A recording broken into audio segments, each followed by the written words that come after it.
Hi friends, இந்த வீடியோவில் நம்ம எதை பற்றி பார்க்க போகிறோம்னா நம்ம பேட்ச் 4க்கான அப்டேட் தாங்க பார்க்க போகிறோம். ஆல்ரெடி பார்த்திங்கன்னா பேட்ச் 4க்கு நம்ம என்ன பெட்டை யூஸ் பண்ண போகிறோம் அப்படின்றத உங்ககிட்ட தெளிவாக சொல்லியாச்சு. இந்த பேட்ச் 4க்கு என்ன மாதிரி சேவலை போட்டு நம்ம என்ன மாதிரி ரங்கில் கோழி குஞ்சை இறக்க போகிறோம் அப்படின்றத பொறுத்து தான் இந்த வீடியோவே இருக்குது. இந்த வீடியோ உங்களுக்கு பிடிச்சிருக்குன்னு நம்புகிறேன். பிடிச்சிருந்தால் லைக் பண்ணுங்கள், கமெண்ட் பண்ணுங்கள். மறக்காமல் நம்ம சண்டை கோழி 2.0 சேனலை சப்ஸ்கிரைப் பண்ணி வச்சுக்கோங்க. வாங்க வீடியோக்குள்ளே போகலாம். இந்த பேட்ச் 4க்கு போகிறதுக்கான முக்கிய காரணமே பார்த்திங்கன்னா, நம்ம இப்போ நமக்கு பிடிச்ச நிறம் பார்த்திங்கன்னா ஜாவாவும் அதுக்கப்புறம் பார்த்திங்கன்னா யாக்குத்தும் தாங்க. இந்த சண்டே சேவலில் பார்த்திங்கன்னா எனக்கு ரொம்ப பிடிச்ச கலர்னு பார்த்தா இது ரெண்டு தான். இப்போ ஜாவாலாம் நம்மக்கிட்ட இருக்குது.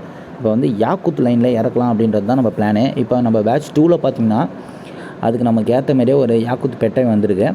அதுக்கு என்ன நிறம் போட்டு நம்ம இறக்கலான்னு இருக்கோன்னா, ஒன்று யாக்குத்து சேவல் போடணும், இல்லை கதர் யாக்குத்து போடணும். அதுவும் இல்லைன்னா கதரில் போடலாம். அப்போ தான் நம்ம யாக்குத்து இல்லை கதர் யாக்குத்தில் எடுக்க முடியும் அப்படின்றதுக்கோசரம் நம்ம பிளான் பண்ணியிருந்தோம். சரி, ஓகே அப்படின்ட்டு நம்ம எப்பயுமே நம்ம சேவல் வாங்குற நம்ம நண்பர்கிட்ட கேட்டிருந்தோம். அவர்கிட்ட கேட்டதுக்கு அவர் என்ன சொன்னார்னா, என்கிட்ட இப்போதைக்கு பார்த்திங்கன்னா ஜாவா தான் இருக்குது. ஒரு 16 சைஸ் வரும். அந்த ஜாவா சேவல் தான் இருக்குது. வேணால் அதை போட்டு இறக்குறீங்களான்னு கேட்டார். ப்ரோ, எனக்கு அந்த ஐடியாவில் இல்லை. ஏன்னா ஆல்ரெடி நம்மக்கிட்ட ஜாவா சேவல் இருக்குது. இப்போ நம்ம யாக்குத்தில் இறக்கலான்னு ஒரு பிளானில் இருக்கேன். எனக்கு அதுக்கு நீங்கள் கொஞ்சம் செட் பண்ணி கொடுத்தா நல்லாயிருக்கும் அப்படின்னு சொல்லியிருந்தேன். அவர் என்ன சொல்லியிருந்தாருன்னா, வெளியேருந்து நமக்கு சேவல் வர வேண்டியது இருக்குது, அவர் வரும்போது நான் தரேன் அப்படின்ற மாதிரி சொல்லியிருந்தார். சரி, ஓகே ப்ரோ அப்படின்னா, ப்ரோ எனக்கு அதோட ஒரு முக்கியமான விஷயம், எனக்கு கல்வாவில் வேணும் அப்படின்னு நான் கேட்டிருந்தேன். ஏன்னா கல்வா நமக்கு ரொம்ப பிடிக்கும். அது பார்க்கும்போதே ஒரு பேய் லுக்கு மாரி அந்த ஃபுல் கல்வாலாம் பார்த்திங்கன்னா ஒரு பேய் லுக்கு இருக்கும். சரி, அந்தமாரி இறக்கலான்னு சொல்லிட்டு அவர்கிட்ட, ப்ரோ அந்த கல்வாவில் கிடச்சா கொஞ்சம் நல்லாயிருக்கும் அப்படின்னு கேட்டிருந்தேன். சரி, இப்போ நான் பார்த்து சொல்கிறேன் அப்படின்ற மாதிரி அவர் சொல்லியிருந்தார். அதுக்கப்புறம் கொஞ்ச நாள் நான் அப்படியே விட்டுட்டேன். அவர் வந்தோடனே சொல்லட்டும் அப்படின்னு சொல்லிட்டு. சரி, ஓகே அப்படி பார்த்து இன்னொரு நண்பர்கிட்டையும் சொல்லி வச்சுருந்தேன். அவர் அவர் ஃப்ரெண்டுக்கிட்ட இருந்து வாங்கி தரேன் அப்படின்னு சொல்லியிருந்தார். அவரும் கேட்டு பார்த்தாரு. அவர் ஒரு ஃப்ரெண்டு தரேன்னாரு. அதுக்கப்புறம் ரெஸ்பான்ஸ் இல்லை.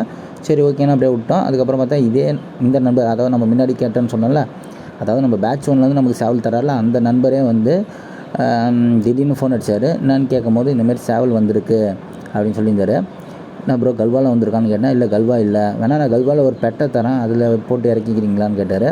இல்லை, நான் இந்த பெட்டை தான் நான் சூஸ் பண்ணியிருக்கேன், இந்த பெட்டையை போட்டுக்கிறேன், நீங்கள் உங்கள்கிட்ட என்ன சேவல் இருக்குது சொல்லுங்கள் அப்படின்னோடனே அவர் ஒரு கதரியா குத்து சேவலும், அதுக்கப்புறம் பார்த்திங்கன்னா பீலா சர்க்கா பீலா அந்த கலர்லலாம் சேவல் எனக்கு அனுப்பியிருந்தார். இல்லை எது வேணும்னு கேட்டிருந்தார். நான் என்ன சூஸ் பண்ணேன், நமக்கு டார்க் ரங்கில் வரணும், அழுத்தமான ரங்கில் வரணுன்ட்டு நான் அதில் கதர் யாக்குத்தை சூஸ் பண்ணியிருக்கேன். அவர் அனுப்பின சேவலோட ஃபோட்டோஸ்லாம் இப்போ அட்டாச் பண்ணுறேன், அப்படியே பாருங்கள். அந்த முதல் சேவலை இது பார்த்திங்கன்னா ரொம்ப இளம் பட்டா. அதுக்கப்புறம் பார்த்திங்கன்னா இந்த சேவலை அனுப்பியிருந்தார் கதர் யாக்குத்து. அதுக்கப்புறம் பார்த்திங்கன்னா இது ஆல்ரெடி ப்ரீடராக யூஸ் பண்ணிகிட்டு இருக்காராம். இது பார்த்திங்கன்னா 3வது சேவல். அதுக்கப்புறம் பார்த்திங்கன்னா இது 4வது சேவலுங்க. இந்த 4 சேவலை அனுப்பிட்டு என்கிட்ட கேட்டிருந்தாரு, இதில் எது வேணும்னு சொல்லுங்கள் ப்ரோ, நான் அரேஞ்ச் பண்ணி எடுத்துன்னு தந்துடுறேன், வீட்டுக்கு எடுத்துன்னு தரேன் அப்படின்றாரு. சரி அப்படின்னு சொல்லிட்டு பார்த்தா, ஃபஸ்ட்டு சேவல் பார்த்திங்கன்னா சின்ன சேவலுங்க. அதாவது இப்போ தான் எனக்கு தெரிஞ்சு கூயிட்டு இருக்கும்னு நினைக்கிறேன். அது செட் ஆகாது. ஏன்னா எப்பயுமே நம்ம ப்ரீடிங் சூஸ் பண்ணும்போது ஒரு சின்ன பெட்டைக்கு போடுறோன்னா ஒரு பெரிய சேவலும், பெரிய சேவலுக்கு ஒரு சின்ன பெட்டையும் போடும்போது தான் அந்த ப்ரீடிங் சூப்பராகவே இருக்கும். நம்ம ரெண்டுமே சின்ன சின்ன கோழியாக போட்டோன்னா இப்போ ப்ரீடிங்கும் சரியாக நடக்காது. நம்ம குஞ்சியோட கெப்பாசிட்டியும் அந்தமாரி வலுவும் அதிகமாக இருக்காது. அதனால் ஃபஸ்ட் ஒன் நான் வேணான்னிட்டேன் அவர்கிட்ட. ரொம்ப சின்னதாக இருக்குது, ஃபஸ்ட் ஒன் வேணான்னிட்டேன். அதுக்கப்புறம் பார்த்திங்கன்னா செகண்ட் ஒன் பார்த்திங்கன்னா இது ஓரளவு எனக்கு பிடிச்சிருந்துச்சு. கதர் யாக்குத்து, அந்த கதர் யாக்குத்தை சூஸ் பண்ணிட்டேன். அடுத்து பார்ப்போம். பார்த்தா ஆல்ரெடி அது ஒரு ப்ரீடிங் போட்டுருக்கேன் அப்படின்ற மாதிரி சொல்லியிருந்தாரு. அது முடிய லேட் ஆகும் அப்படின்ற மாதிரி சொல்லியிருந்தாரு. இப்போ பார்த்திங்கன்னா நம்ம பேட்ச் 4 பார்த்திங்கன்னா இப்போ மேய ஆரம்பிச்சிருச்சு. அந்த பெட்டை பார்த்திங்கன்னா மேய ஆரம்பிச்சிது, அதுவே தெரிஞ்சு.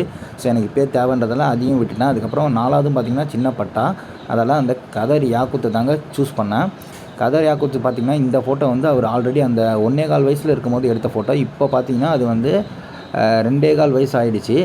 அதோட ஃபோட்டோ நம்ம உங்களுக்கு போடலை. ஸோ சஸ்பென்ஸாக இருக்கணும்னு சொல்லிட்டு தான் அதை இது ஃபோட்டோவே போட்டிருந்தேன். இப்போ வீடியோட எண்டிங்லாம் போகிறேன் பாருங்கள். அந்த சேவல் பார்த்திங்கன்னா கரெக்டாக ஒரு 2.25 வயசு ஆகிடுச்சு. பார்த்திங்கன்னா 2 களம் போய் வின் பண்ணியிருக்கு. அதில் 2வது களத்தில் இவருக்கு ஒரு கண்ணில் லைட்டாக தட்டிடுச்சு சேவல். அதில் பார்த்திங்கன்னா 1.5 கண்ணு தான் இப்போதைக்கு இவர். அது இல்லாமல் பார்த்திங்கன்னா காலில் கொஞ்சம் அடிபட்டு தாங்கி நடந்துட்டுருக்காரு. அதுவும் கொஞ்சம் க்யூர் ஆகினே வந்துட்டுருக்கு. இப்போ இவர் ப்ரீடிங் பர்பஸ்க்கு தான் யூஸ் பண்ணிகிட்ருக்காங்க. ஸோ அப்போ நமக்கு இந்த மாதிரி சேவல் தான் வேணும், ஒரு பக்காவான லைனை செட் பண்ணும்போது இதுதான் தேவைப்படும்னு சொல்லிட்டு இதை கொடுங்க ப்ரோ அப்படின்னு சொல்லிட்டு இவர்கிட்ட கேட்டிருந்தேன். இன்றைக்கி மதியானம் வரேன்னு சொன்னார். இப்போ மழை பெய்யறதால வருவாரான்னு தெரியல.